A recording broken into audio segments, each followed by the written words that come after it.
sebagai perempuan tuh pertama harus mandiri. Yang kedua nggak boleh kita pernah untuk putus asa. Yang ketiga itu berani. Dan yang keempat selalu jaga diri serta perhitungkan apa yang mau kamu lakukan. Berani boleh, tapi jangan kamu mati konyol karena keberanianmu. Itu salah satu aku pegang. Berani tuh boleh, tapi jangan sampai mati konyol karena keberanian kita.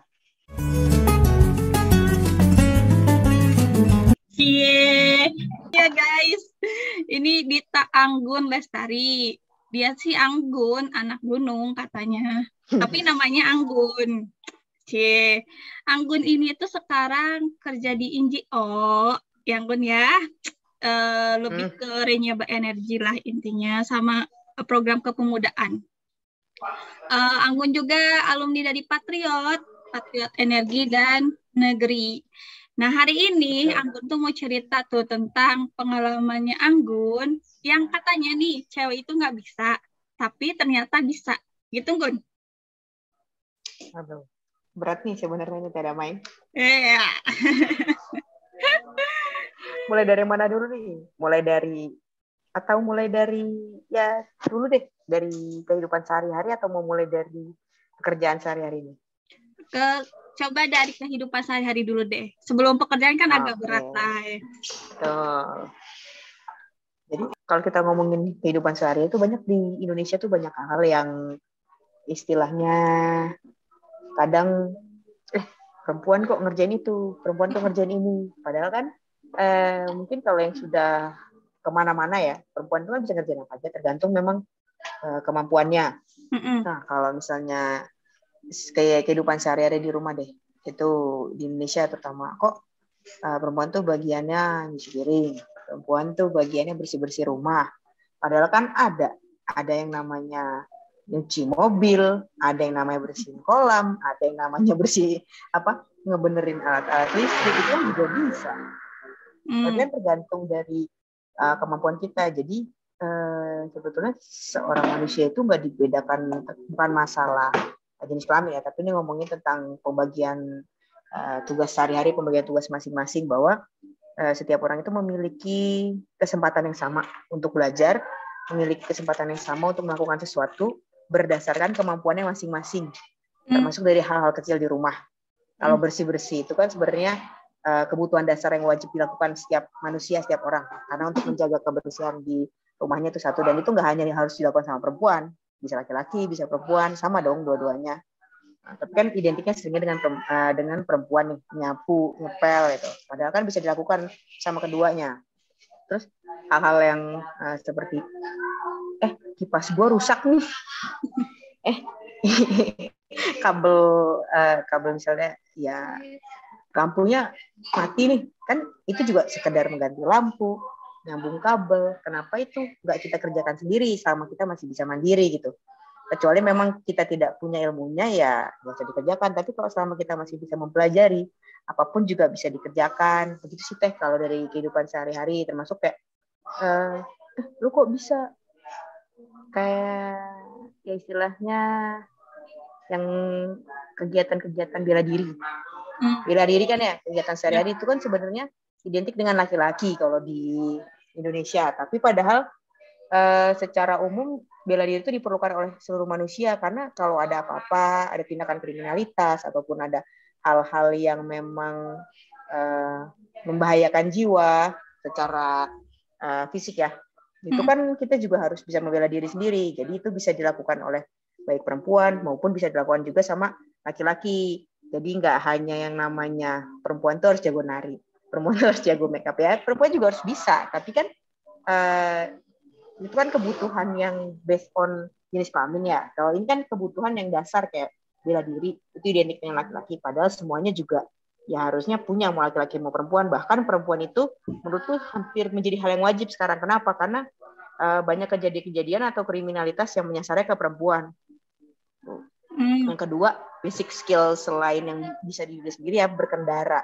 Berkendara juga kan itu akan mempengaruhi mobilitas. Semakin kita bisa berkendara, baik mau yang roda 2, roda 4, maupun kalau memang butuh. Banyak juga supir-supir truk di desa-desa itu yang perempuan loh. Saya pernah nemuin di Jawa Tengah tuh supir-supir truk tuh perempuan, dan supir-supir dump truck di tambang itu juga rata-rata perempuan. Karena memang memiliki tingkat ketelitian yang tinggi juga, dan juga nggak menjadi hal yang tidak biasa gitu. Untuk menjadi hal yang biasa juga kalau di pertambangan supir dump truck tuh perempuan. Tapi mungkin kalau di keseharian kita kan tidak biasa kan. Oke, nah that's why kenapa Anggun ada di sini, karena sebenarnya guys, Anggun tuh dari kendaraan roda 2 dia tuh bisa segala jenis motor, dari mobil segala jenis mobil bisa. Bela diri juga Anggun tuh silat, karate juga yang Anggun ya. Silat teh. Oh, tapi silat yang paling ini silat. Nah dari jenis olahraga nih, renang oke, basket oke, malah sampai futsal juga oke. Terus apa lagi pun yang ini tenis bisa nggak? Tenis. Oh, tenis meja. Tenis meja bisa. Nah itu pokoknya hampir semua lah istilahnya, kalau kita kira itu kayak nggak jarang dilakuin nih Anggun, semuanya hampir semuanya tuh bisa. Makanya aku ngajak Anggun di sini berbagi cerita. Dia nggak bisa tahu teh. Hah? Ada teh nggak bisa. Sepak takraw. Oh, sepak takraw aku nggak bisa. Oh, oke. Nah, Gun, kenapa sih kamu teh suka bisa segalanya? Maksudnya kalau dibanding aku nih, aku nggak ngendarin juga nggak bisa, olahraga juga nggak semua bisa. Tapi kenapa kamu hampir komplit lah? Emang dari kecil gitu diajarin nggak kamu harus serba bisa semua gitu? Sebenarnya malah itu berangkat dari trauma.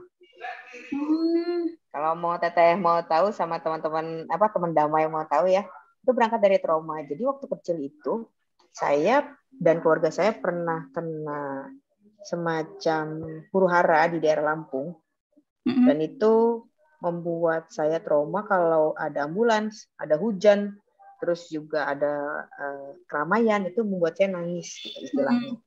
Dan waktu itu memang dari kecil mungkin kalau dukungan keluarga juga ya, selain pernah ada trauma, yang kedua dukungan keluarga, sehingga itu yang membuat orang tua itu mendukung untuk menghilangkan ketakutan seperti apa sih, menjadi mandiri seperti apa. Karena kebetulan waktu itu huru-haranya cukup banyak kejadian brutal juga gitu kan waktu di Lampung. Saya nggak mau cerita ya, ntar terlalu terlalu brutal dan nggak enak lah didengarnya gitu. Istilahnya itu malah berangkat dari trauma, di mana trauma masa kecil itu dari kelas 3 SD. Itu kan kelas 3 SD saya sempat dari Lampung pindah ke Jakarta. Itu jadinya karena tadi mendengar hujan, ambulans, keramaian, dan juga kalau ada orang teriak-teriak gitu, itu langsung nangis. Nah, untuk menghilangkan itu mungkin dukungan dari keluarga, orang tua juga. Ya udah, kamu ngelakuin apa aja deh yang kamu mau. Yang pertama pasti kan biar tidak terjadi seperti itu, huru-hara seperti itu, dan biar kita bisa bertindak, berarti kan harus bisa bela diri. Yang kedua, waktu itu juga ceritanya pernah kita nyebrang pakai getek di sungai. Kan kalau nggak bisa berenang gimana? Berenang. Yeah. Yang ketiga, itu kan jauh ya 20 kilo. Kalau kita nggak bisa berkendara bagaimana? Jadi berkendara juga menjadi hal penting, sehingga berangkat dari trauma tersebut untuk menghilangkan trauma dan juga menghindari di masa depan terjadi lagi kita ada kegiatan atau ada huru-hara atau ada kriminalitas, kita nggak bisa apa-apa, nggak bisa menjaga diri, sehingga dukungan dari keluarga, ya udah kamu maunya apa? Mau bela diri boleh, mau musik boleh, mau olahraga silahkan. Intinya adalah untuk merecover diri sendiri. Malah berangkat dari situ. Kan malah itu kan saya kebetulan seringnya menjadi surveyor ya. Kalau untuk renewable energy, mikrohidro maupun PLTS itu kan masuk-masuk ke hutan. Dan juga jurusan juga menuntut yang masuk-masuk ke hutan ya. Untuk survei sampai berhari-hari. Ya, teknik biologi. Dan itu hal yang masuk ke trauma itu juga, yang kami tuh sempat jalan 20 kilo pas lagi masih kecil itu, yang pas di Lampung. Ibu saya digandeng, adik saya digendong. Itu kan bayangin, itu kaki saya tuh cuma pakai sandal doang, jalan 20 kilo lecet dong. Itu kan menjadi trauma ya. Malah itu berbalik menjadi hal yang saya sukai. Jadi hal-hal yang trauma itu bisa berbalik menjadi hal yang disukai karena kita sudah bisa bukan menghilangkan, tapi melepaskan trauma-trauma tersebut. Kita kalau untuk menghindari adanya hal-hal yang tidak diinginkan, dikasihlah basic. Oh, kamu kayaknya bagus dia belajar ini, tapi tidak dipaksa sama orang tua, tapi dikasih alasan. Kamu kalau belajar bela diri sepertinya bagus dia untuk jaga diri, apalagi kamu perempuan dan kamu kan mandiri, jadi nggak usah ngandelin orang tua. Itu motivasi yang sampai saat ini masih saya pegang, bahwa kita itu hidup mandiri dan juga sebisa mungkin kalau bisa dilakukan sendiri, kenapa enggak. Dan yang kedua, dan selalu kemampuan itu bukan untuk ditunjukkan, tapi untuk membantu orang lain. Karena kan sebaiknya manusia yang bermanfaat bagi orang lain. Itu sih Teh. Oke. Basic. Nah, dari Sangat healing dasar. ya, dari trauma healing jadi sebuah justru jadi kekuatan ya, kayak strombusnya kamu gitu. Jadi kelebihannya dari healing tadi, kayak trauma tadi. Oke. Benar. Sebenarnya aku tuh udah tahu cerita itu. Kamu udah cerita sebelumnya. Lu udah cerita lengkapnya waktu itu. Oke, Ya. itu mungkin dari trauma ya agak kurang menyenangkan, tapi sekarang justru bermanfaat sekali Anggun ya untuk mobilitas kamu. Oke. Itu dari kehidupan sehari juga bermusik, Anggun nih bisa gitar, bisa piano gitu. Gendang semua juga. Akang gendang, ini Teteh gendang ya. Bukan akang gendang, Teteh gendang Teh. Gendang bisa nggak? Bisa sih, tapi bukan yang expert ya Teh, nyantai aja. Oh, sukanya makan gendang pasti. Kalau gendang suka. Next Gun, itu kan dari basicnya ya nih, basic kamu udah ready semua, udah pinter bela diri, sering jalan kaki jauh karena trauma tadi, karena pengalaman yang kurang menyenangkan. Nah, akhirnya masuk ke kerjaan, Gun. Nah, ya. Terus kenapa kerjaan juga mendukung ya? Maksudnya dari kuliah berbau survei, pas kerja juga berbau surveyor gitu ke hutan-hutan. Nah itu bagaimana tuh mengaplikasikan atau kamu mengimplementasikannya itu? Mengimplementasikan apa ini? Gimana Teh? Kan kayak dulu nih waktu sama kamu kan, kamu bisa pakai, meskipun jalan rusak tuh, pakai motor yang koplingnya namanya ya? Terus pakai mobil yang apa? Panther tuh mobil tipe apa ya itu?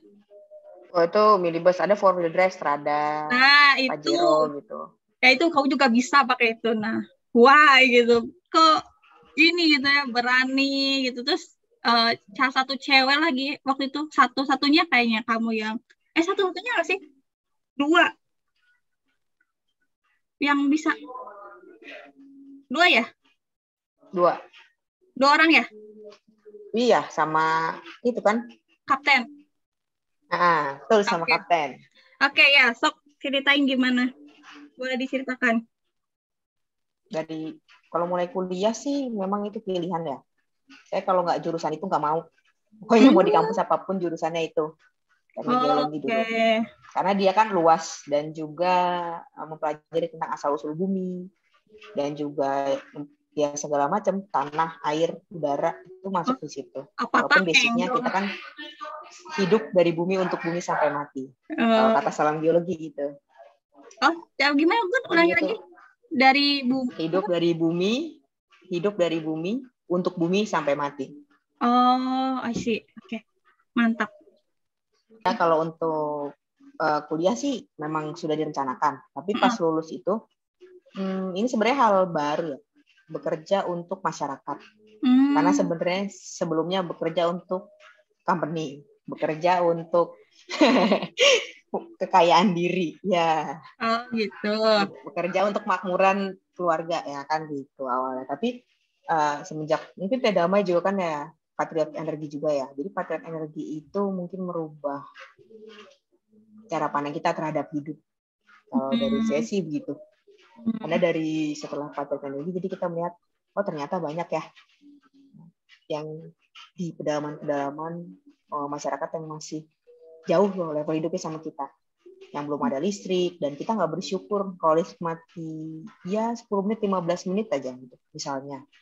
Itu malah kita ngomel-ngomel kayak pas di Jakarta itu kan mati seharian tuh. Padahal banyak yang belum berlistrik ataupun hanya nyalanya 6 jam dalam sehari. dibalik. Kalau kita mati 6 jam ngamuk, kalau dia nyalanya hanya 6 jam, dan itu disyukuri banget nyala 6 jam. Ya, Facebook kok 6 jam ini nggak ada sama sekali. Nah, ada juga yang nggak sama sekali nggak ada listrik. Oke. Nah, itu menjadi kok banyak ya yang belum seberuntung kita loh hidupnya, tapi kita nggak pernah bersyukur. Jadi itu menjadi motivasi gimana, dan itu kan basicnya kuliah juga kan untuk survei yang energi terbarukan kayak mikrohidro yang berhubungan dengan air, batu. Itu juga kan masih nyambung, istilahnya masih bisa mengaplikasikan ilmu dari yang kita pelajari ke masyarakat. Dan akhirnya saya memilih, oh iya, kenapa nggak ilmu kita aplikasikan aja buat masyarakat. Lebih ke berbasis lingkungan, juga memikirkan ke depan itu pemakaian energi terbarukan seperti apa, yang memang bisa berkelanjutan dan cocok untuk di Indonesia. Karena kan Indonesia itu sendiri kan negara kepulauan, dan juga desanya satu ke tempat lainnya tuh berjauhan, sehingga kalau kita bikin instalasi kan biayanya kan mahal. Nah, kenapa kita nggak bikin aja di setiap desa yang ada potensi ya kita buat, setiap desa ada potensi kita buat. Nah, itu yang membuat saya juga masih bertahan di jalan ini gitu, bahwa bukan masalah materi, tapi masalah kebermanfaatan kita bagi orang lain, dan juga bahwa rasa bersyukur kita tuh semakin hari semakin besar, karena kita melihat tidak semua orang lo bisa mendapatkan kesempatan ini, melihat Indonesia lebih jauh dari pikiran, melihat Indonesia lebih jauh dari pedalaman, melihat Indonesia lebih jauh dari perbatasan, dan juga dengan segala kelebihan dan kekurangan. Itu Teh. Oke, Gun, itu kan apa alasan ya kenapa kamu terjun. Nah, sekarang boleh dikasih contoh nggak? Betul, cerita-cerita perempuan yang ternyata bisa kok gitu. Yang tadi aku sebutin, bawa mobil, 4-wheel drive, 4WD. 4WD. Nah, itu terus apa lagi tuh yang menurut kamu perempuan juga bisa? Perempuan bisa Teh. Itu survei Wellset cewek sendiri. Oh iya. Cewek sendiri. Oke. Apa aja jadi, tuh? Jadi kan sebenarnya mungkin teman-teman di jurusan geologi, geodesi kan nggak banyak ya perempuannya. Jadi sangat sedikit yang mau menerima perempuan sebagai surveyor sebenarnya. Kerjaan surveyor tuh identik dengan laki-laki. Apalagi kalau misalnya di kerjaan tambang pasti kan male preferred, maksudnya ya laki-laki diutamakan. Sedangkan di sini di Patriot Energi ataupun Patriot Agri, dengan pekerjaan ini saya bisa mendapat kesempatan yang langka. Seorang perempuan bisa menjadi surveyor, dan juga surveyor satu-satunya gitu kan, yang perempuan. Mungkin kita tahu sudah waktu di Berau ya. Nah, jadi kita nginep itu waktu pernah ya yang di Kelait, sama ada juga teman kita Patriot Energi. Itu dari 6 orang, saya perempuan sendiri, dan saya memang yang utama megang alat untuk pengukurannya kayak nol, maupun yang waktu di Papua juga saya perempuan sendiri pegang total station, melakukan pengukuran sama keduanya, survei mikrohidro. Jadi itu membuktikan bahwa surveyor itu nggak harus laki-laki, tapi perempuan pun bisa. Nah, yang kedua tadi terkait nyetir mobil. Sebenarnya nyetir mobil itu kemampuan dasar ya Teh. Perempuan laki-laki kan juga bisa. Aku nggak bisa. Yang penting tuh memang keberanian kita sih. Dan memang learning by doing kalau untuk melakukan sesuatu yang praktis. Seperti kayak tadi pengukuran, terus nyetir, berenang. Itu kan hal yang dilakukan sehari-hari. Ya, apa dasarnya perempuan juga bisa karena dia berani, dia mau, dan dia juga mendapatkan kesempatan. Karena banyak teman-teman kita di luar sana, mungkin atlet, mungkin juga pelari cepat, juga ada yang driver mobil balap, tapi kadang malah nggak dapat kesempatan di jalan yang baik gitu. Maksudnya ya ada pembalap liar. Kenapa kalau kita kasih ruang yang lebih baik, kan kita kasih pembalap yang legal, nggak liar, dia bisa aja berprestasi gitu juga. Nyetir mobil mah basic needs. Jadi ya harus bisa gitu kan. Betul. Ya, tapi anggapnya mungkin karena seringnya kebanyakan laki-laki, makanya dikira itu kemampuan dasar laki-laki. Padahal kan juga laki-laki perempuan semua harus bisa ya, karena kan itu mendukung mobilitas kita. Dan kedua, kenapa sih misalnya Teteh nanya, kok kamu berani nyetir gitu? Ya, karena hidup itu punya siapa sih Teh?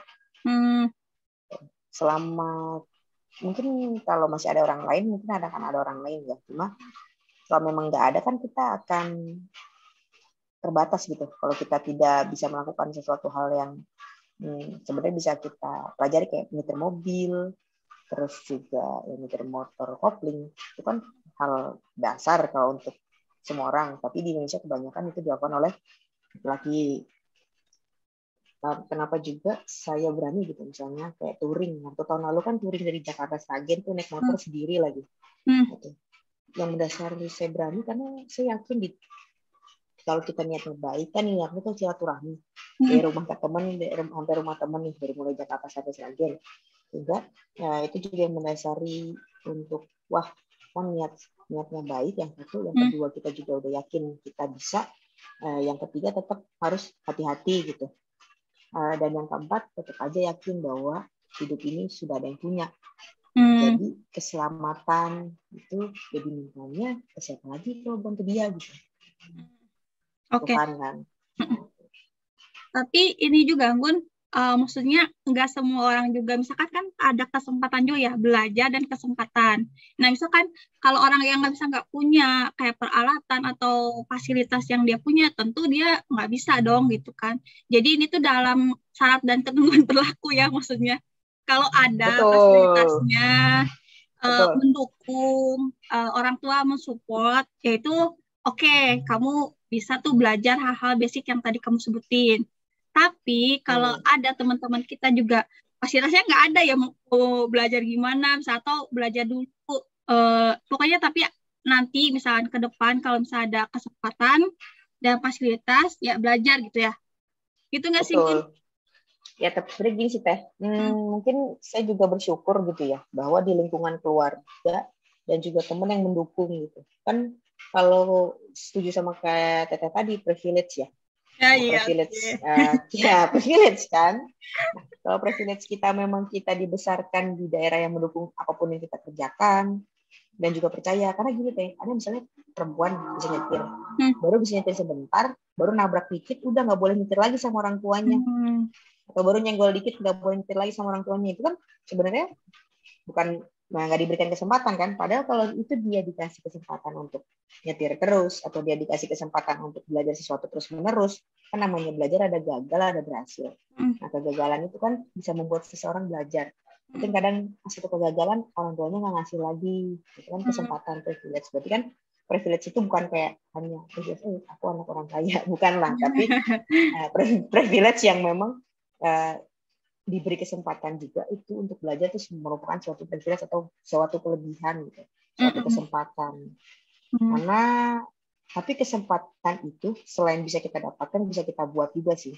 Misalnya contoh gini, kan waktu saya penempatan di Kedung Ombo di Sragen, itu akan bangun air bersih, itu nggak boleh berenang di waduk, nggak boleh.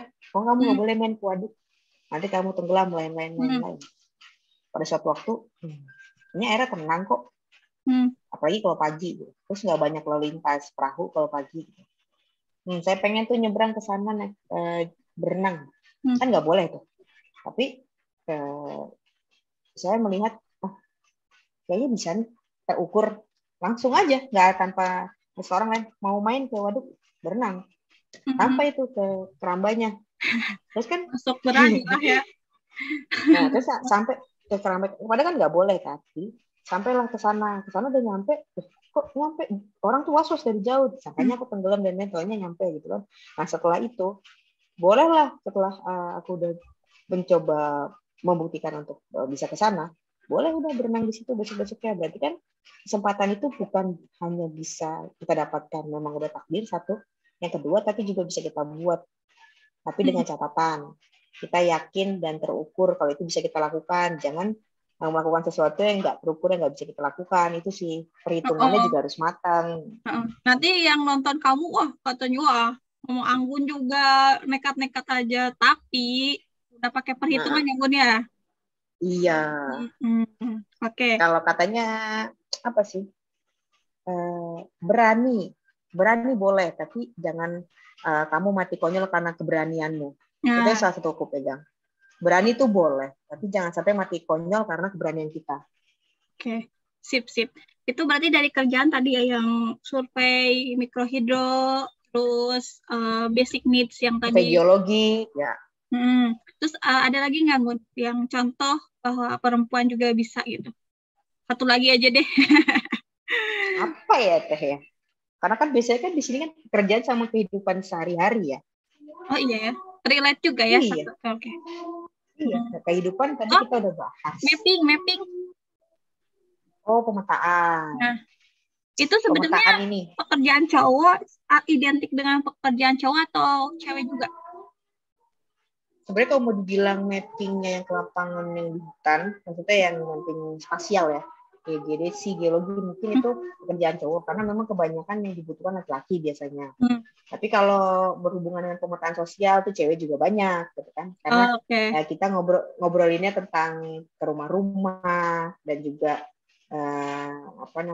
ke desa, ke yang lain-lain kan. Cewek terkenal dengan marketingnya biasanya lebih mudah kalau jadi cewek. Pendekatan sosial lebih mudah kalau jadi cewek gitu. Cuma yang membedakan adalah di sini kita berbaur itu mungkin perempuan juga bisa. Kenapa? Satu lagi sih terkait sosial lah. Sebenarnya jadi perempuan itu kan sering dibatasi secara sosial. Teteh ngerasa nggak? Kamu tuh nggak boleh main pulang malam. Untuk keselamatan itu toh. Untuk keselamatan. Iya kan untuk keselamatan. Iya kan. Kamu tuh nggak boleh pulang malam. Kamu tuh nggak boleh main nongkrong-nongkrong. Kamu ngapain sih nongkrong di warung kopi sendirian lagi? Tapi kan sebenarnya di balik itu ada hal lain yang bisa kita pelajari di sana. Misalnya pulang malam karena latihan bela diri. Misalnya pulang malam karena diskusi dengan organisasi pas kuliah. Misalnya pulang malam karena harus mengajari atau belajar bersama masyarakat pemetaan. Oke, jadi berarti paginya ngambil data, malamnya pemetaan gitu, ngolah data gitu. Oke. Dan pemetaan ini memang seringnya identiknya dengan laki-laki ya, karena kan sesuatu hal yang fisik, suatu hal yang menguras tenaga itu dan otak tuh seringnya sama laki-laki. Sedangkan kalau perempuan itu identiknya dengan yang kerjaan halus lah kalau kita bilang.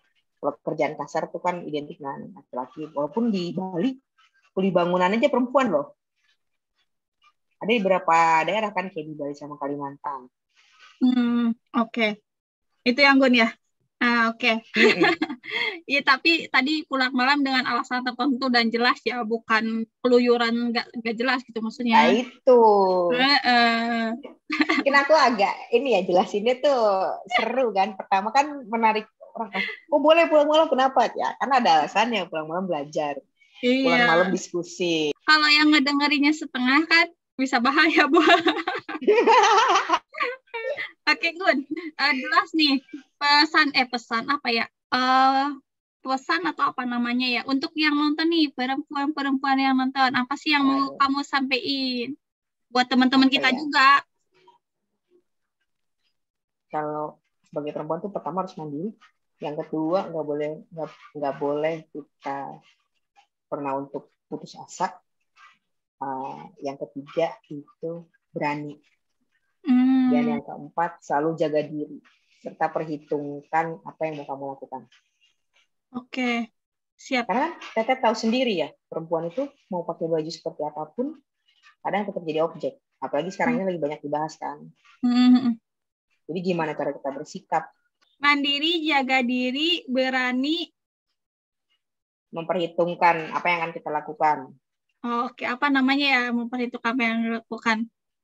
Ini ya, logika. Bukan logika. Logikanya ya, kan perempuan terkenalnya seringnya perasaan kan. Nah, kita pakai analisa logis kita nih untuk sebagai perempuan. Memang tapi secara dasar perempuan itu rata-rata pada umumnya memang secara lahiriah kita dilahirkan untuk lebih sensitif terhadap perasaan dibandingkan laki-laki. Itu juga hal yang harus dilatih sih Teh. Bahwa jangan baperan lah gitulah.